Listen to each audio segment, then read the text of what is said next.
As human beings, we're in this position where we put so much emphasis on our body, on the food that we eat and the way that we move, and the things that we do to take care of ourselves, from moisturizers to toothpaste to fluoride or not fluoride and everything in between. And yet, somehow along the journey, we forget how important it is to really take care of our brain in a deeper way. But then also in that, to understand the power of the mind, the differentiation between the two, and how you navigate the world as this fully complex and understanding and aware human being. And that's why I'm so excited for today's episode with my friend George Haymaker, where we are going to get into the details and the nuances and talk about the difference and the journey of the brain and the mind, and the reason why you should listen to today's episode, because right now, more than ever, this is something that will give you the tools to help you navigate your life. George, my friend, welcome to the show. Hey, Michael, thanks for having me. It's so great to be here. And hello, everyone. Yeah, it's awesome to have you. One of the things that I've obviously have been fascinated with for well over a decade now has been our human brains, the way that they work, why they work, how they work, and what we can do to make them work better. It wasn't until a few years ago that through Dr. Caroline Leaf's work did I start to understand that there was a difference between the brain and the mind. And the mind being this whole other tool, this other aspect of the entire journey, perhaps the catalyst to the whole journey itself. George, before we get into your story, just because I think it's really important, can you kind of break down your expertise, what you do, and what people need to understand about the brain and the mind?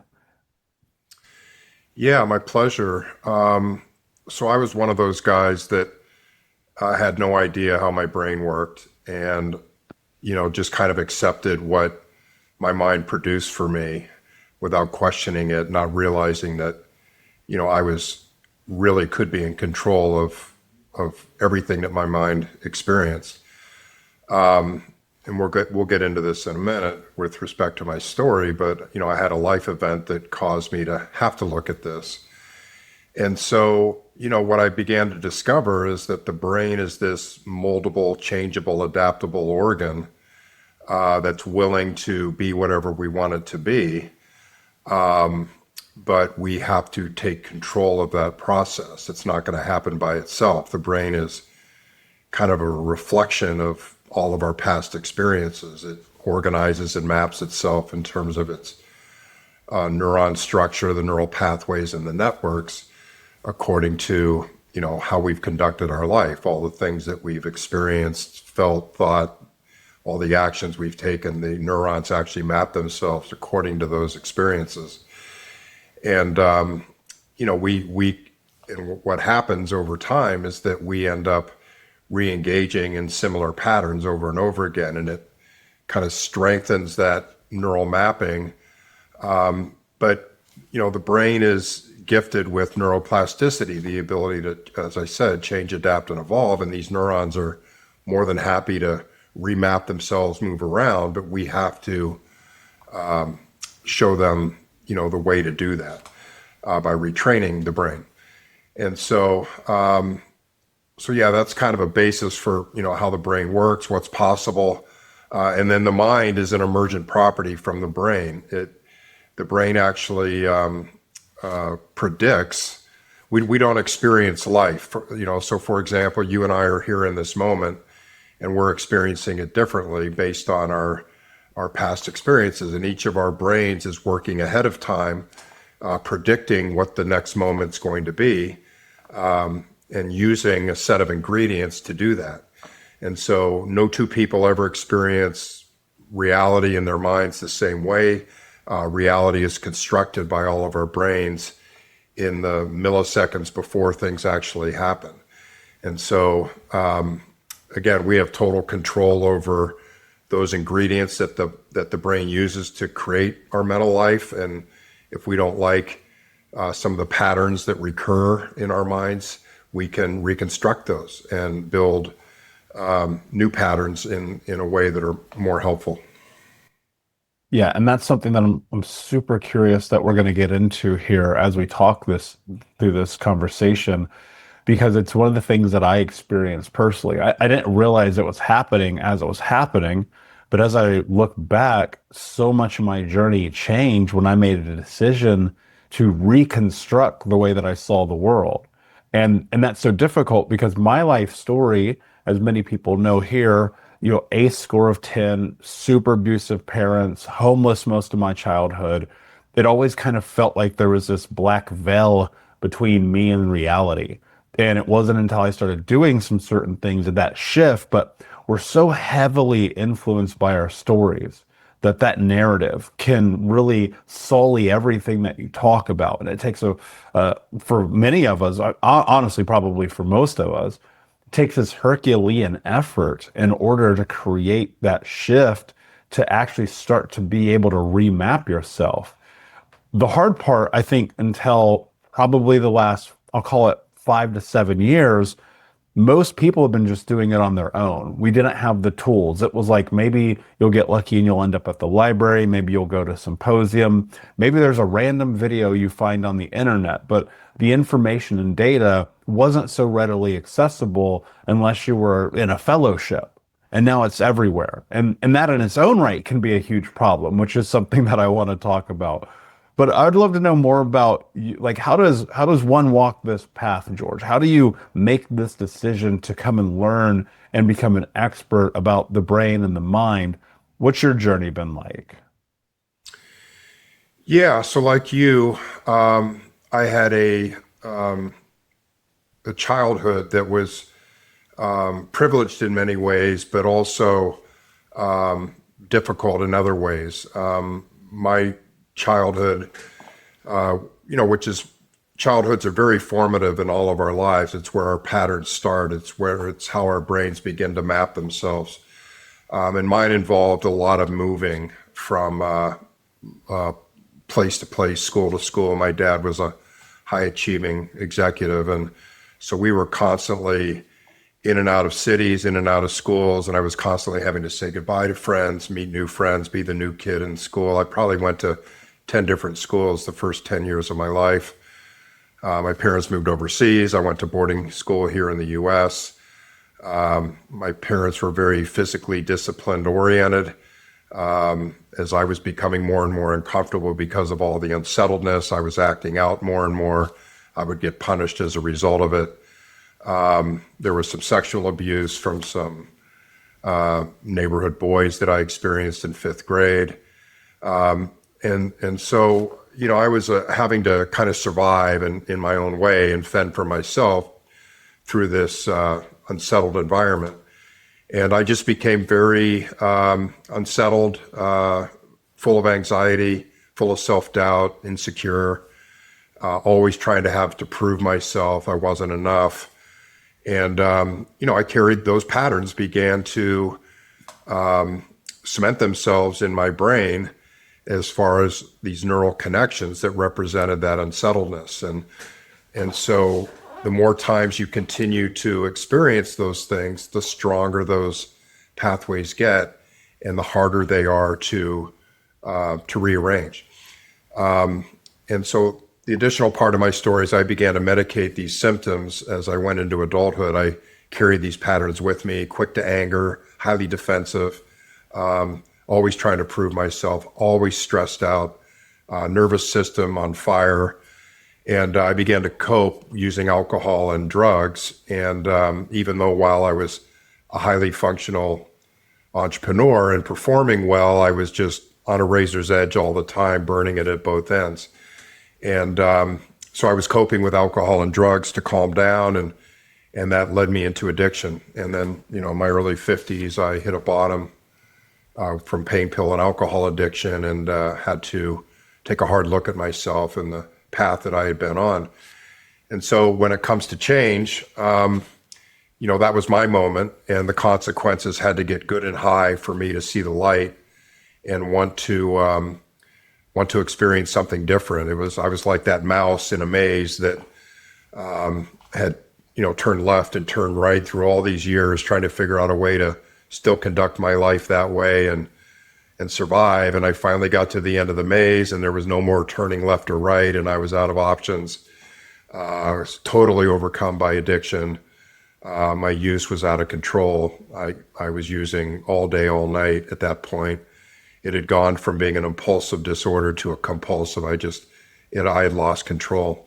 And so that was the moment where the consequences were good and high, and I was forced to take a new look at things. And I actually look back on that experience with gratitude because that's what it took for me to see new possibilities. And so that's what led me into the brain. I started off in a 12-step program, but they don't do a good job of explaining what's happened in your brain and what needs to happen in order for you to change. And I'm just a naturally curious individual, so I began to read a ton of books on psychology and spirituality, and eventually it led me into neuroscience because that's where all the action is in the brain.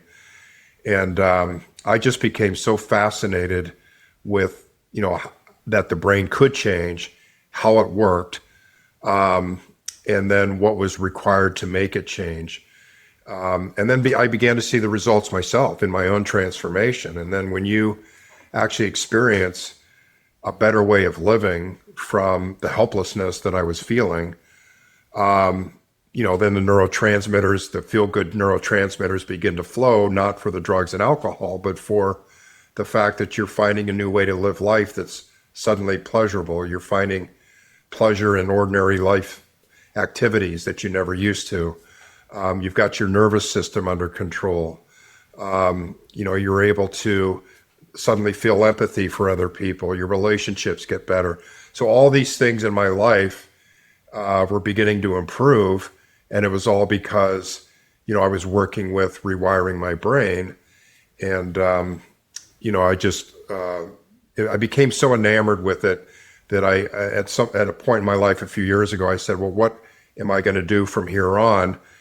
Because I was coming out of another entrepreneurial venture. And I said, well, this is what I love. And it's been so meaningful in my own life. Why don't I try to share this with other people? Because I know that, other people struggle. And it doesn't have to be with alcohol and drugs. It can just be they're struggling mentally, or they don't understand how their brains work and what's possible. And so I've gotten this gift through a hard time, but it's been wonderful because I never would have gotten the gift without it. And so I just want to bring it to other people and explain to them what's possible and help them with their own journeys. Yeah, I love that, George. And in that, I hear so much about turning our pain into purpose. And that's really a lot of my hope with anyone who listens to this show is to recognize, like, in this journey, you can shift everything. Everything can become different. And it can feel insurmountable. Sometimes when I say that, even it feels almost crass because I know that a lot of people are listening to the show when they're in a dark place. And it's just, it's one day at a time. As much as that's cliche, it truly is because there's this huge process. I mean, you look at your story, George, it's wild, right? I mean, going to 10 different schools, I resonate with that. I mean, I probably throughout all of my adolescence and childhood probably went to somewhere between 8 to 10 different schools, not to mention got kicked out of 3 of them. The thing about self-doubt and feeling insecure from never being settled, that carries over, right? I go look at some of the greatest entrepreneurs in the world. They started how you and I started. They're latchkey kids. They've had abandonment issues. They've had neglect issues, parents who weren't there mentally or emotionally, right? But then they were there to discipline physically. And then on the backside of it, this leads down this place where you mentioned your nervous system being on fire, and I'm like, man, I resonate with that in so many ways because so many people, they suffer that experience, right? They go through all the pain and all the hurt and all the trauma. Next thing you know, in their adulthood, they're massively overachieving. They don't rest, they don't sleep, they don't have healthy relationships, they don't pair bond, they don't have human connection, they have no friends. I mean, we can keep going. This list is just starting. And then you tack on a little bit of an addiction and you're walking down that path to become a statistic. And my hope is that people can do what you and I have been able to achieve, at least to this point. I mean, I can't predict the future, but kind of when you understand how to change things, they stay changed as long as you continue to do the work. But people get stuck in this concept that who they are today is who they are. I used to say all of the time that this is just how I am. And as I look at that in retrospect, I've just come to realize arguably that's the most dangerous sentence in a language, regardless of what language you're speaking. It's the ultimate fixed mindset. It's the ultimate place of stuckness. It's the ultimate place of justifying your own things, right? Now, in that, I felt so much shame, so much guilt, so much self-judgment, self-criticism, so much insecurity. And this is how I am felt like a blanket that kept me warm with all of that. But you know this and I know this. That on a long enough timeline becomes disastrous.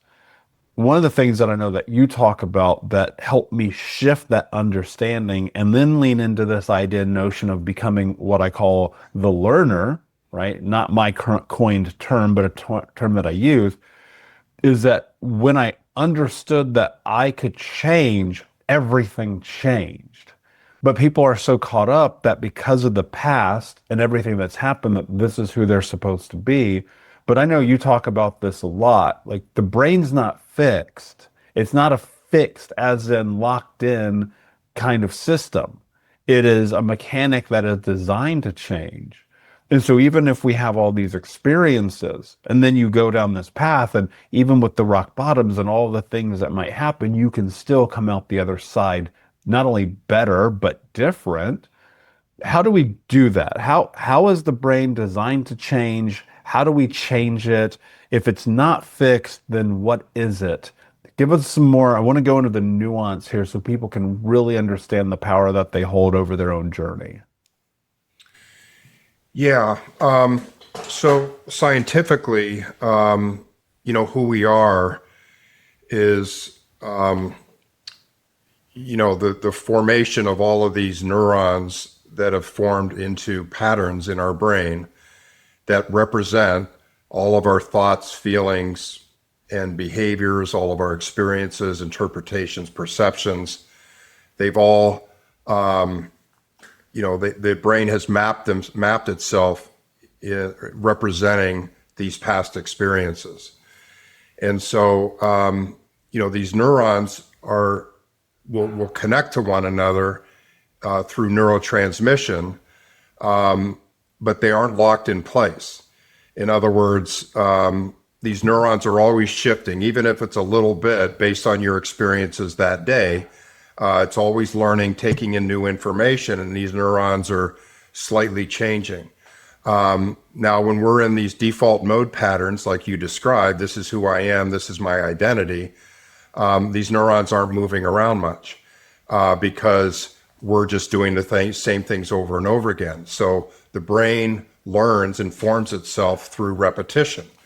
And, so if we just keep doing the same things, those neurons aren't going to move. And actually, the neurotransmitters are just going to keep flowing through the same patterns and strengthening them. But again, those neurons are more than happy to break apart and shift and form new patterns, but we have to take the lead in creating the experiences that cause them to move. So if we have a certain pattern of, anger towards a certain, in a certain context, we have neurons that have connected to one another to form that behavioral pattern along with the emotion and the thoughts that go along with it. If we suddenly one day stopped being angry in that context and we're completely different, that neural pattern that had been formed, there will be no more neurotransmission going through it because we're not engaging in that pattern. And so little by little, it'll weaken. It's like a root of a tree that stops getting watered and fertilized. Over time, it starts to weaken and weaken, and then those neurons, through natural synaptic pruning that happens, as we sleep, patterns that aren't being used anymore will start to break apart. And then those neurons are freed up to connect with other neurons to form different patterns. And so, honest to goodness, if we say to ourselves and stop one day that we're not happy with who we are and we want to be different. And we sat down and designed an identity that we did want for ourselves. We consulted our value systems, our strengths, our belief systems. And I'm not talking about the ones we've had. I'm talking about the ones that we'd like to be. Who is this person that we would like to be? And began to construct it. Because that's really what the brain is. It's a construction. Everything's constructed. Nothing is fixed. And so if we identified this new character that we wanted to be, and then began to feel emotion about that person, what it's going to be like to be new and different, and really invest some emotional salience in that. And how is this person going to behave? How are they going to think and feel? And if we began, like an actor does with a new character that they get for a new movie, if we began to rehearse this new character and become that person, it's almost like a CIA agent that develops a new legend, right? They get an assignment to go to a foreign country and they have to go deep undercover, and they learn how to be this new person. That's what we're doing here. So you could flip a switch and stop doing what you've been doing and create a new identity for yourself that represents this person you want to be for the rest of your life, that you're going to be proud of, and become emotionally involved in that identity, and then begin to act it out and rehearse it. Those neurons that have formed those old patterns that you've been defaulting to, that you're not happy with anymore, will weaken. They'll begin to break apart. And as you have new experiences that represent this new person, those neurons are all shifting around to represent these new experiences, these new emotions, these new thoughts, these new behaviors. And as you rehearse them over and over again and invest in them emotionally and begin to experience the reward that you get from being this new person, those neurons, those pathways get stronger and stronger. And so then the brain begins to like this new version of yourself because it finds that it pleases you more. It's safer. You're more, you're not in survival mode all the time. You're in safe, you've developed a new identity that's more safe, more pleasing. And so it begins to prefer these patterns because they're more, emotionally pleasing to you and safe. The brain's number one job is to keep you safe in survival, and conserve resources in the process, mental resources. Because the brain is super busy. It weighs 3 pounds and it consumes 25% of your oxygen, 25% of your calories. So it's always like trying to conserve resources and keep you safe. So if you can find a more pleasant way to be, one that consumes less resources because you're not always stressed out and have all this mental friction, the brain's going to love that. It's going to begin to adapt and want to be this new person, and it'll start giving you more neurotransmitters like dopamine and serotonin and oxytocin that feel good. And you'll start to get the rewards from being this new idea. But it really, what it does is it requires you to stop one day and say, okay, enough is enough. And that's where it's hard for people, because they don't have these consequences that have built up, maybe like you and me. Like I was at the end of my rope, like I was going to die. So it was kind of easy for me. But other people that are in this quote unquote trap where things aren't bad enough yet, and they don't know that they can change, and they don't know what's involved in the change, and they don't know how long it's going to take, and they don't know what to do. And so that's what's so helpful. And what I try to help people with is give them this mental picture of what this is going to look like. And it's not that hard, but it does require dedication, determination, perseverance, and repetition. The brain needs repetition over and over and over again. And, there's going to be some steps back, 2 steps forward, 1 step back. You might get stressed out and one of your old patterns resurfaces again. But in that moment, what we teach is to stop, pause, regulate your nervous system, evaluate what your mind just produced for you, and say, no, this is not my new identity. This is a vestige of my old. I don't want it. And so then you don't have to live it. You don't have to act it out. You don't have to run neurotransmitters through that old pattern. But this is what we teach, is how to partner with your brain to produce a mental life that you're in control of. You are actually in control of all of your thoughts, feelings, and actions because the brain is constructing them each and every moment a few milliseconds before things happen. But if you start to think, feel, and behave differently, then those are the experiences that your brain then goes to and pulls to construct new experiences. So the brain is always working with what's happened in the past. So if you can start creating new experiences that become your past experiences that are more in line with this new identity, then your brain will start using those as its prediction ingredients to build this new life going forward.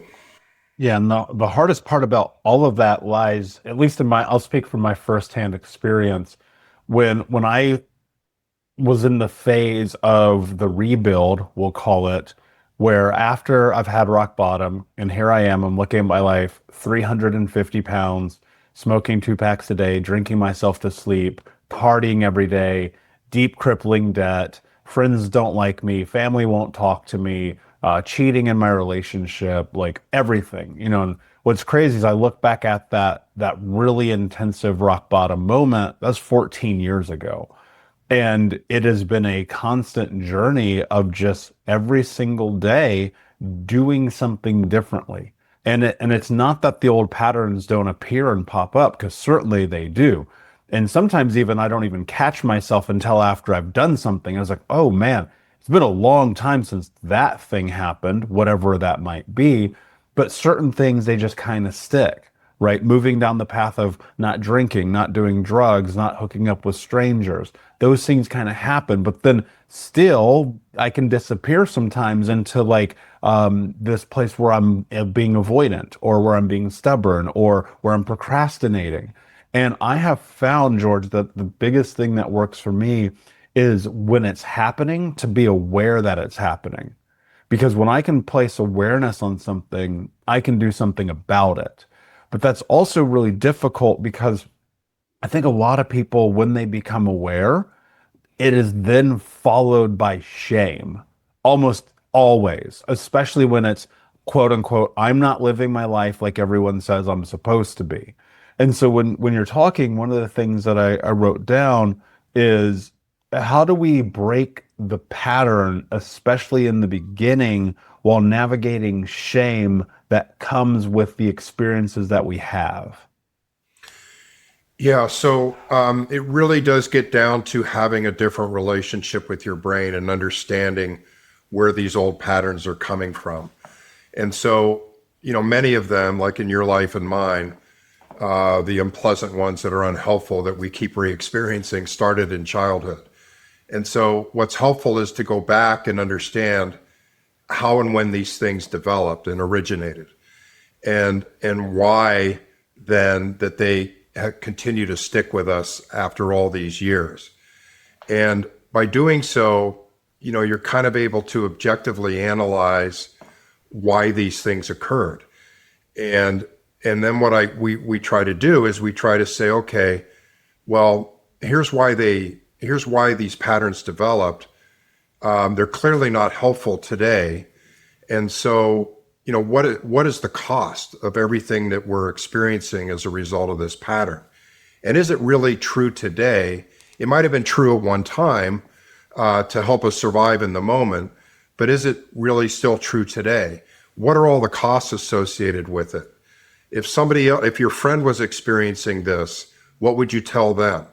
And so what these exercises do is they tend to loosen the grip or create an opening in the brain that maybe there's a different way. And the brain begins to consider, when you begin to open a window or create an opportunity for the brain to consider something different by going through these exercises, then it's willing to consider a different pattern in its place. And so then, what we do is we construct, and it also just helps to look at these things objectively. When these patterns arise, to know that they're arising for a reason, the fact that they were constructed at one time because you went through a hard time and you were just trying to survive. And so if you're able to look at that, these things that arise in your mind are not you. They're just the result of things that you've practiced over and over again to get by and meet your needs. And they probably started and originated way, way, way back when. And they're just not relevant anymore.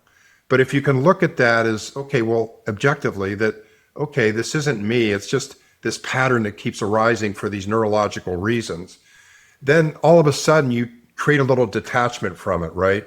You're not as wed to it. And so then, the emotional connection begins to dissipate. You're able to create some distance from it. And so then, the emotional charge begins to dissipate, and the emotion and meaning are super critical in these patterns. The more emotions, salience that's attached to them, the stronger they are. All kinds of neurotransmitters start to flow through these patterns when things are meaningful and emotional. That's why they're so stuck. And so if we could begin to disprove them and dislodge them from the psyche and just create an opening for the brain to say, this guy's right. Maybe maybe this pattern isn't helpful anymore. It's costing me too much. I really don't want it. Yeah, it was important, 30 years ago when I was growing up, but it's just not serving me well anymore. I want to get rid of it. And so then that creates this moment for the brain to begin to loosen it. And we can then now construct new patterns that will help us get through these contexts where they keep reappearing, because something's triggering these patterns. So we have to create a new way of being in these moments that used to trigger the old patterns, and construct a new pattern that represents this new identity that we want to be. And so then we have this template that now we can go to. Instead of the old pattern, we have this new way of being that we've constructed, this new template. This is how we're going to think in this moment. This is how we're going to feel. It's tied to our values. It's tied to who we want to be going forward. Our new beliefs that we're going to have about ourselves.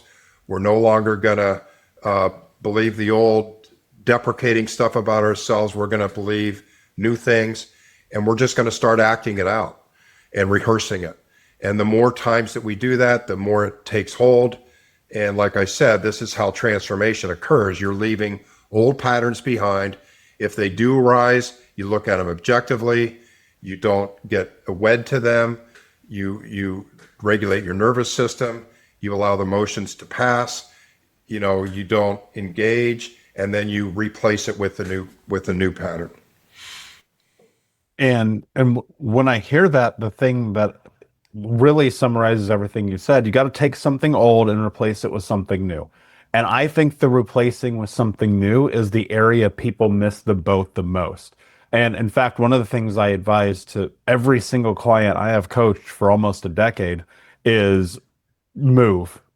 Like, and almost in a literal sense, I'm like, you should move. You should leave the place that you grew up, where you are, where all the experiences of the past exist, and go somewhere different. Now, I realize that's not always an option for everyone, but I do think about it from this parameter. So if your constraint is environment, which it is for a lot of people, then you only have so much control over what the variables are that you can change in the environment. Then I think that you have to do your due diligence to change every single controllable variable that you can in that environment. Because when you do that, now you're walking down this path of creating the new neural pathways. And I see it kind of like this, right? They always say you can't teach an old dog new tricks. Well, the reason why is because you haven't given the dog an incentive, right? And I think that you talked about, or earlier I took this note, that rehearsing on becoming this new person requires there being some kind of reward involved, right? Because we're so dopamine driven as human beings. Ultimately, dopamine's our favorite drug. Either way you chop it up, dopamine's the hit that we love to take. And so as I'm thinking about how do you create these new patterns, a couple things come to mind. One being, well, if you can, you probably should like literally move. The greatest shifts in my life has always come on the backside of me being like, I'm going somewhere different. And that started because there used to be this barbecue joint that was like right around the corner from my one of my childhood homes, and we lived in many, but we tend to kind of stay in this same 3 to 4 square mile radius. And this smell, depending on the breeze, you could smell this barbecue joint constantly. And I didn't realize it until I was probably like 22 or 23.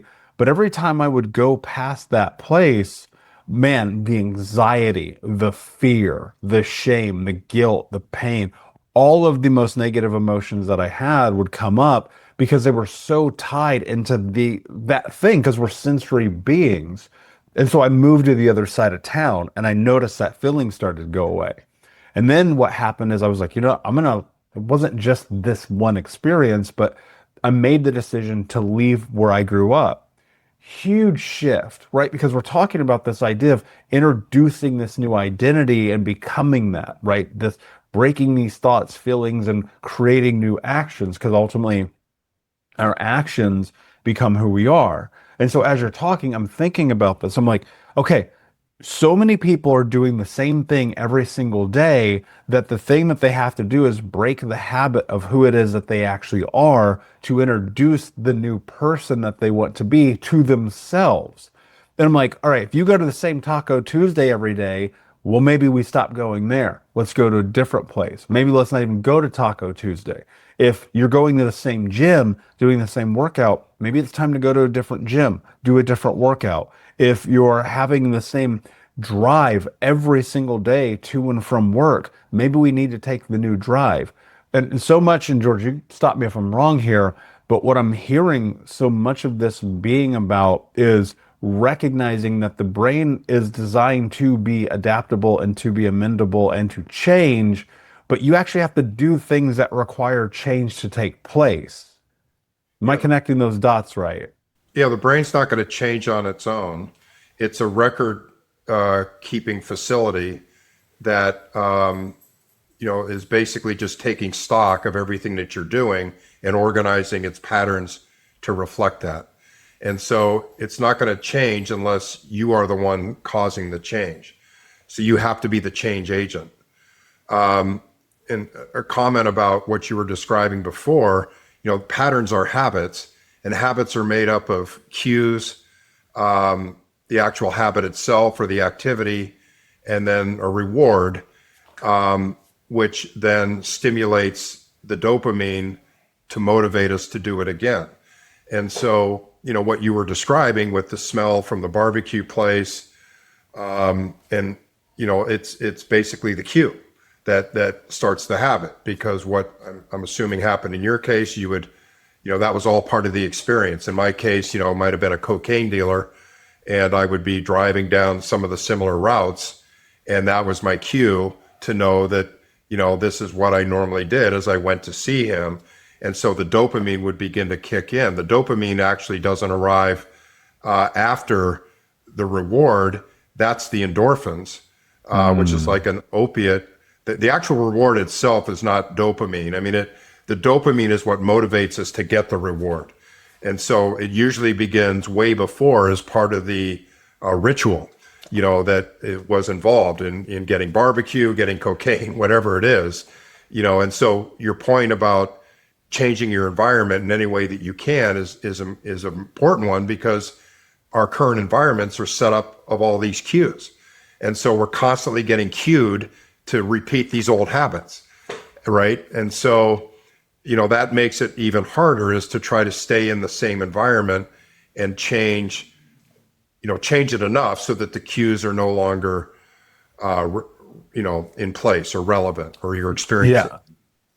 So, I mean, I just in real time connected a couple of dots that have probably just been lingering, but I haven't been able to name. This actually makes a lot of sense because if the cue is the thing that starts the habit, but the trigger is the thing that we become addicted to, right? The ritual based on the trigger is what we're actually addicted to. Because you will actually see this with people who are addicts.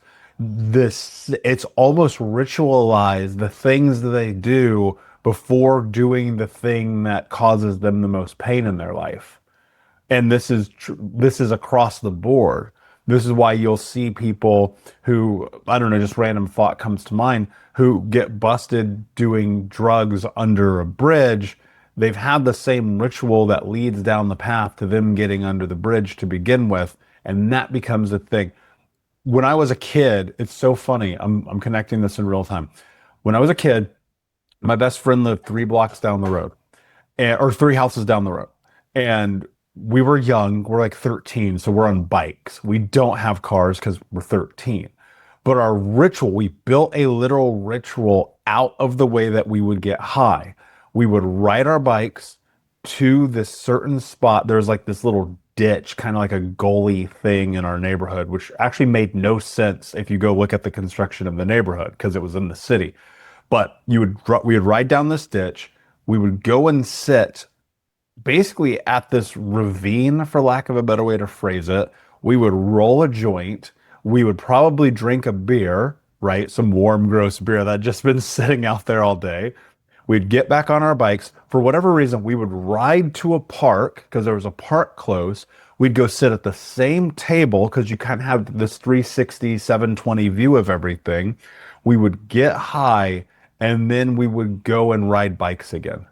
That was the ritual. We did that. And that turned into this thing that we ended up doing from the time we were literally like 12 or 13 years old till I could drive. And then it was a new ritual because I was driving and he couldn't. And it was always just that routine. I could feel, like, as we're talking, I could feel the energy start to kick up and the excitement over the thing. Maybe the part of it being the addiction to the chaos of it all, but the other side of it being like, oh, this feels good because it feels safe, because it's normal. Because what happened, we took something that was not so good for us and we normalized it, right? But then this leads to this place where now our nervous systems are built around this habit. And what I think about, like, looking back on that, it wasn't until I made some decisions, even within the friendship, which were different, to be like, no, I'm not going to do this today. Did anything happen? Did anything change? But I remember my nervous system was so haywire during that time. And because you talk about this, our nervous system ultimately is the gatekeeper. So if we built our nervous system around this ritualistic experience that leads to the dopamine and the endorphin rush that we so desperately crave, that helps get rid of the feelings of pain and sorrow and loss and hurt. Well, like, where do we control our nervous? Like, how do we get that thing regulated again? Because, and you can tell me if I'm wrong, but I don't see a path without creating a nervous system change. Like, I can see the conversation, I can plant it here, all these bullet points, but I don't see the actual shift coming without the nervous system, which is the gatekeeper, getting regulated. 100%. And so, you know, most of us that struggle, we have hyper aroused nervous systems. And that is because, we're threatened all the time. Our safety, our identities are built around this idea that we're not good enough and we're just in survival mode and we're always seeing threats around us. And so when that happens, the brain detects threat and it signals with neurotransmitters to the nervous system, the autonomic nervous system, a certain state. And that state then is a highly aroused, highly activated, stress-oriented state. And then what happens is it causes, and that there's a certain physical anatomical part of our nervous system called the sympathetic state that gets activated. And that's the one that's highly aroused. And then it begins to release neurochemicals like cortisol, which is a hormone coming from the adrenal glands. It's the stress hormone, it's called. Norepinephrine, which is the tension and focus.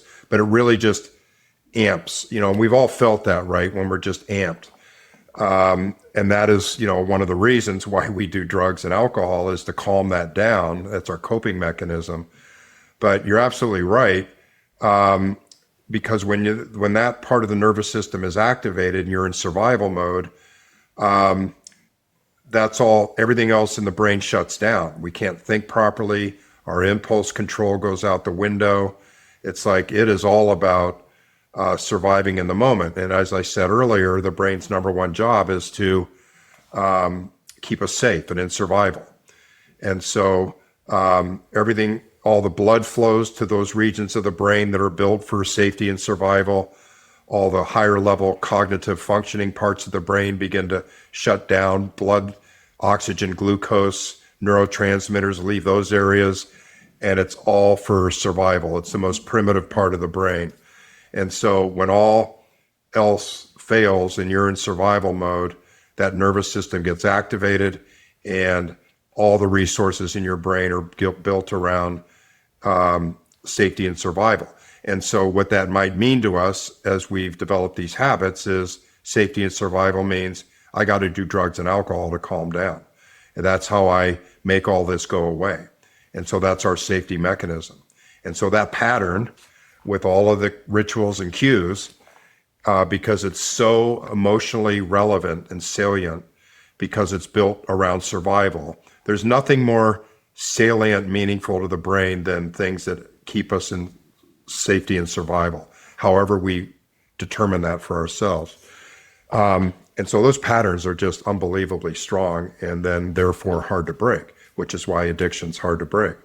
And so to your point, one of the big things that needs to happen is an understanding of how the nervous system works, all of its different states, and how to move in and out of these states on command, and what you can do to condition the nervous system, and then what you can do to regulate it in real time if it starts staying in one state longer than you'd like. And so there are three different states. One is the sympathetic or activated state. One is the parasympathetic, which is the rested and relaxed state. And then the third one, which is a total shutdown, freeze, survive state, which is when the brain detects that the situation you're in is so dangerous and you can't fight and flight it. You just completely shut down. A lot of people experience it when they're in public speaking. Like they're up there and they just feel so threatened. Their safety and survival, they just feel all these people looking at them. Like that's what used to happen to me. I would go in complete shutdown. So those are the three states. And the key is to be able to understand them and be able to move in and out from them on command. So it's okay to be in sympathetic state, which is the activated state, but you want to go there for task-oriented stuff, but you don't want to stay there. Because if you're staying there constantly, you are consuming metabolic resources at an enormous rate. It's kind of like sitting in your car and in park and revving the engine all day, every day, all day long. How long is the engine going to last, right? So ideally, you want to be able to feel these states, be aware of them, and be able to consciously be able to move in and out of them on command. Okay, so then that begs the question, how do you change your state on command? Like, if somebody were listening right now and they can kind of recognize maybe they're shut down, maybe they're in fight or flight, maybe, they're just completely overstimulated. What are like 2 to 3 things that somebody could implement right now that are quick and effective that will give them the ability to change their state and move into a different space in their nervous system? Yeah, so I think it's a dual strategy. One is conditioning. So again, we don't want to react all the time. We want to be proactive. We want to train the brain. And the nervous system is one of the 16 trainable domains in the brain where, regulating it and being an expert at it, it requires training, just like going to the gym. If you want bigger muscles, bigger biceps, you're going to work the curl machine. Same thing with the nervous system. So there are things I recommend doing in the morning, such as spending quiet time when you wake up, maybe meditating, deep breathing, being in nature, taking a walk, and just you're going to work on intentionality around, okay, I'm working with my nervous system. I'm going to condition it. I'm calming it. And, just by doing that, being aware of it, partnering with it, just getting it to calm through these different exercises, you begin to train it to calm. And so over time, by doing these day after day after day, whether it's meditation, breathing, just sitting outside in peace, gardening, things that just really calm you, you're lowering the baseline of your overall nervous system. Okay, then you're going to go out during the day and you're going to live life, and life's going to happen, and there are going to be things that are going to cause maybe your nervous system to spike. But can you recognize it in the moment that, oh, my nervous system just spiked, it's not good for me, this is not a moment I want to be in the sympathetic state. Sure, somebody just pissed me off or cut me off in traffic or said something to me that I perceived as threat, but I'm going to pause, calm, and then you can work with what's called the vagus nerve, which runs from your, the bottom of your brain down into your gut. It's the biggest nerve in our bodies. And that's what we want to do, is tone that nerve, the vagus nerve. And that vagus nerve is what activates the parasympathetic rested and relaxed state. So things like the deep breathing, humming, singing, even cold therapy, taking a cold shower, taking a cold bath. Like if you're at work, you can't do that. Just have some ice packs at work that you can put on your shoulders, around your neck, but the humming and the breathing and the singing, you can almost feel it. Just, you can go look at the internet and find where the vagus nerve is, and it's running right down along your spinal cord. So you're going to work to tone that. But it really involves understanding that we don't want to be in this activated nervous system state any more than we have to. We only want to go there on purpose when it requires a metabolically significant event. Like, we're going to go work out. We're going to do this project. We have to stay focused, but we want the right amount of activation, not hyper aroused, right? And so it's a matter of being constantly aware of it, trying to condition your nervous system every day through ritualistic practices to condition it to come in at a lower baseline. You can actually feel yourself over time. If you did meditation for 90 days straight and did 20 minutes of calming exercises in the morning, you would actually just find yourself gradually, by the end of 90 days, you're like, holy mackerel, I'm just like calmer. I'm starting at a lower baseline. And then, as the days happen and life happens and people piss us off, we become, first of all, we're starting at a lower baseline. So there's further for the nervous system to go to get to this normally hyperarousal state. And you can normally catch it during this travel time. Me, in my olden days, I was so hyperaroused all the time. Like it didn't take it, the amount of distance my nervous system had to travel from arousal to hyperarousal to like blowing the top of my head off from anger was very short. So now if we can condition it and start at a much lower baseline, there's all this distance that it has to travel before it comes out as bad behavior. And then, by working with yourself and practicing, recognizing, the flushing, we all know what hyperarousal nervous system feels like. It's this rise of blood. It's this hyperarousal. It's this flushing. We can catch it. And what we teach ourselves is that we don't like that. We only like it when we want it to accomplish a meaningful task. We don't like it when it causes us to be out of control. We always want to be in control. And so there's this expertise that you can create by conditioning, regulating, training your nervous system, that you can become expert at it. Honest to goodness. And you're right, it provides the foundation for our entire mental life. If we don't have a regulated nervous system, our mental life is going to be skewed, period. Especially because it's all oriented safety and survival. That's the most important thing to the brain.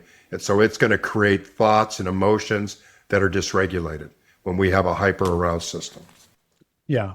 Yeah. I mean, there's so many powerful tools in there. And I think, I look at my journey and where I'm at today.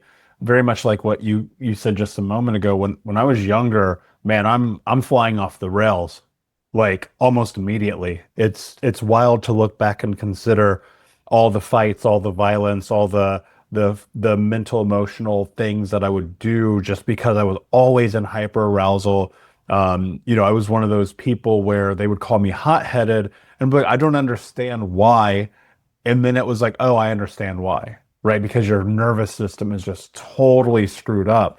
Or people who go, you break down all the time, you can't focus, you can't function. It's like, yeah, control your nervous system.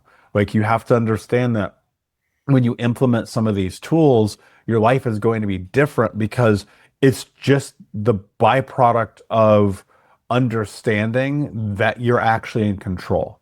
That's the thing that I hope people are taking away from today's conversation more than anything. Nothing that we've talked about is not attainable by everyone who is listening. Because much like you, very similar experiences. It's interesting that I have friends and people who know me the closest in my life. They always say, man, you're so calm. Like, I'm like, I know I am. Because trust me, what I'm not, you're going to know. Everybody's going to know. And so every day I set myself up for success. Now, not every day is going to be that way because I'm human, and I think that we have to give ourselves some leniency in the day to day. But man, on the daily, I do my absolute best to get to this place where I'm starting regulated. I'm starting regulated because I realized a long time ago I woke up dysregulated. My trigger to all the chaos in my life was literally waking up. And that is such a crazy thing for people to wrap their heads around. But the second I woke up, I would be in hyper arousal. Why? Because as a child, the second I woke up, danger was everywhere. And so to be able to move into this place where I'm controlling my nervous system through the journaling, through the meditation, through the ritualistic habit of making the coffee in the morning, it led to this place where now I can work on my nervous system, not only in those moments, but now I can start to change my mind because I'm doing things differently and through a calmer space. Because when you're creating change through regulation, the the opportunity for it to stick and become habit is vastly higher than when you're doing it through hyper arousal or anger or fear or whatever other reason exists. Yeah, you can't access those parts of the brain to change when you're in hyperarousal. You can't happen. Change happens in the parasympathetic mode. When we're rested and relaxed, the nervous system's under control, all brain functionality is online because a lot of it shuts down when we're dysregulated. That is when change is possible and the brain is willing to consider new information. So, to your point, the nervous system sets the stage for everything in our mental life and for the possibility of change. So it's one of the first things that I do when I work with people is to, help them get their nervous systems under control, to understand how it works, start to condition it, bring it down to a lower baseline as things happen during the day, what they can do in response. And again, I these things require time, attention, practice, repetition, because the nervous system is also about neural pathways, and so we have to rewire the brain to to deliver a nervous system that's conditioned at a lower baseline, so that we can set the stage for all the different types of mental change we want to make with old unhelpful patterns, rewiring those. But it all has to be done with a lower baseline in the nervous system. And ultimately, when you do that, your life will become different. And I hope that's what people will take away from today's conversation. George, this has been an amazing conversation. I've taken a boatload of notes, many things that I'm even going to go and consider and take into more consideration as I continue down my own journey and path. For people who are curious about working with you, to learn more about you, to understand themselves deeper, to do some of this work with you, where can they find you? Yeah, website's a great place to go, georgehaymaker.com. That's Haymaker. Also have a channel on YouTube under my name. Also LinkedIn, put a lot of content on LinkedIn. And I'm also forming a group coaching club. It's called the Brain Club, where we learn collectively as a group. It's a much lower cost way to get in to work with me, where we learn about the brain, how it works. And then there's also opportunities to work one-on-one with me in addition to the group coaching. Amazing. Guys, and go to thinkunbrokenpodcast.com for that and more in the show notes for George's episode. My last question for you, my friend. What does it mean to you to be unbroken? Well, it means everything. It means hope. Because, at 52 years old, sitting in rehab, really just filled with shame and guilt and wondering how the heck I had gotten there and, what was next. And I just had no idea. It's given me a chance to recreate myself in a new identity, one that I'm proud of, one that I'm in control of. And now I just have an incredible amount of hope around, what's possible. As you've said, everything is possible. And now I just have a clue as to, how to make that happen. I love that. And the truth is, like, it is possible. Whatever you want, whatever you're looking for in your life, in your experience, in your journey, no matter where you came from, the healing journey is possible for you. George, thank you so much for being here. Unbroken Nation, my friends, thank you so much for listening. If you got any value out of today's episode, please share it with a friend, because I can promise you a single person in your life could learn and use all the information that we talked about today. That said, take care of yourselves, take care of each other, and until next time, my friends, be unbroken. I'll see ya.